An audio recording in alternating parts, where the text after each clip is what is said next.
Hey y'all, welcome back to my channel. So today we're diving into a topic that I know a lot of you have experienced, and that is why you don't want the ones that want you. So this is something that many of us may have struggled with, but don't always understand. So I'm going to break it down, keep it real, and talk about why sometimes we push away those people who genuinely care about us. So sit back, relax, take notes if you need to, and let's get into it. So let's start with familiarity and comfort zones. So we often gravitate towards what's familiar, even if it's not good for us. When someone likes us, it can feel unfamiliar and even a bit uncomfortable because we're so used to chasing or being in situations where we have to prove our worth. Think about it. If you're used to dating people who are distant and hard to read, when someone comes along who is open and clearly interested, it might feel too easy or even a bit suspicious. So for example, maybe your past relationships have been with people who were emotionally unavailable. So you're used to the constant guessing game, the late night texts with no follow-up, the breadcrumbing, the mixed signals.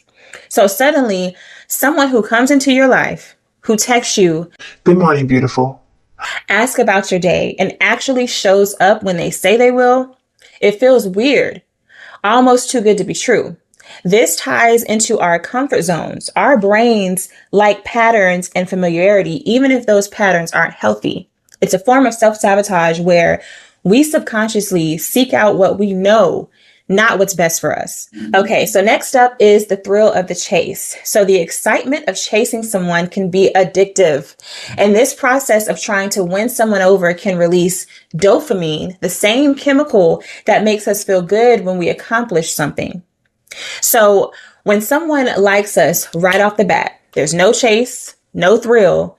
It seems a bit less appealing. So think about the difference between working hard for a promotion versus getting one without any effort. The former feels more rewarding because of the hard work involved. It's like that with relationships too. If you've had to work hard to get someone's attention, it feels like a victory. But if someone likes you from the start, where's the fun in that? This thrill is tied to our brain's reward system. When we're chasing someone, we're in a constant state of anticipation, which can be more stimulating than actually being in a stable relationship. Now let's talk about self-worth and validation. We sometimes seek validation from those who don't give it very easily. So if someone doesn't like us, getting their approval can seem like a way to prove our worth. On the other hand, someone who likes us from the start doesn't offer that same challenge. So for instance, think about a job interview. If the interviewer is hard to impress, getting the job feels like a huge accomplishment. And if they like you right away, it might not feel as satisfying. And this behavior does stem from low self-esteem. We look for validation in the hardest places to feel truly worthy when we finally get it. It's like proving to ourselves that we are lovable by winning someone over who initially doesn't see our value. Here's another example. You're at a party and there's someone you've been eyeing all night. They're not giving you much attention, maybe even ignoring you a bit. Suddenly, you're more interested. Why? Because now it feels like a challenge. You want to prove to yourself and to them that you're worth their time. It's twisted, but it's a common psychological trap. Being liked can make us feel vulnerable, and that can be scary. When someone likes us, it means they see us and accept us as we are. And this is intimidating because it opens up to the possibility of getting hurt. Imagine someone who has always kept people at arm's length. When they meet someone who genuinely likes them, they might push that person away to protect themselves from any potential pain.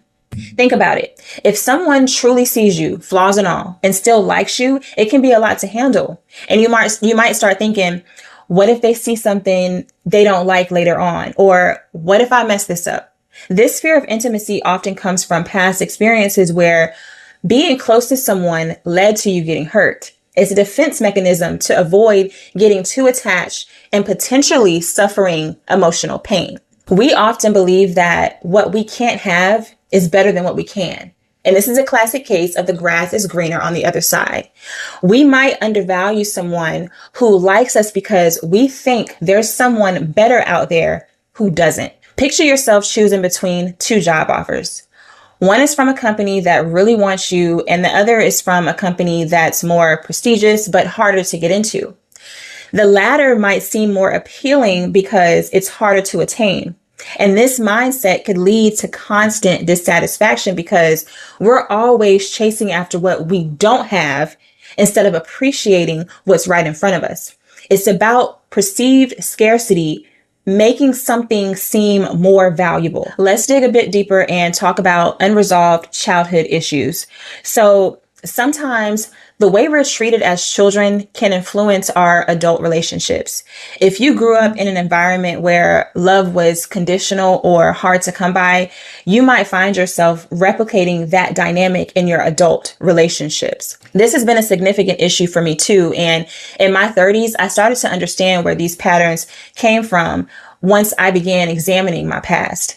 So for example, if you had a parent who was emotionally unavailable, meaning they were present physically, but often distant emotionally, you might crave their attention and their validation. So you're always trying to prove your worth, but it always seemed out of reach.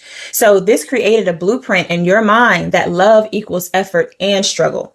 In my adult relationships, I found myself drawn to partners who were emotionally unavailable. And it wasn't that I consciously sought out this dynamic, but it felt familiar to me. It was what I knew. So when someone came along who offered unconditional love and attention, it felt foreign and even uncomfortable.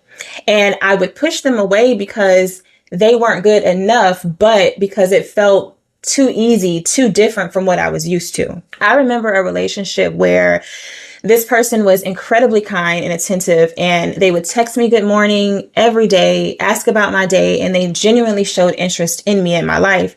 And instead of feeling happy and secure, I felt uneasy, and I started questioning their motives and wondering if there was something wrong with me for not appreciating their efforts. I was used to the emotional absence and the chase. So that was an internal conflict that stemmed from childhood patterns. So understanding this pattern has been a journey, a long journey. And in my 30s, I began to look outside myself and my immediate reactions to see the broader picture. So therapy and counseling and self-reflection really helped me to connect the dots between my childhood experiences and my adult relationships. And it was a revelation to see that my fear of intimacy and my tendency to push away those who genuinely cared were rooted in my past. If you've had similar experiences, know that you're not alone. Many of us carry these unresolved issues into our adult relationships without even realizing it. But by understanding where these patterns come from, you can start to make healthier choices and you open yourself up to the love and affection that you deserve. Okay, so there's also the fear of settling. So when someone likes us, we might start questioning if we're settling for them because they're readily available, or we might think, well, if they like me so easily, maybe they're not as great as I think. So for example, you might be dating someone who is kind, attentive, and genuinely into you. But then you start wondering, why aren't they with someone else? Why me? Are they really that great if they're so into me? It's a warped way of thinking, but it's something many of us experience. And this fear of settling can prevent us from appreciating the person in front of us who genuinely cares. And so this aligns with setting boundaries. I've said this many times and I'll continue to say it again and again. Boundaries are essentially the guidelines or the rules that you set for yourself and others regarding what is acceptable behavior and what isn't.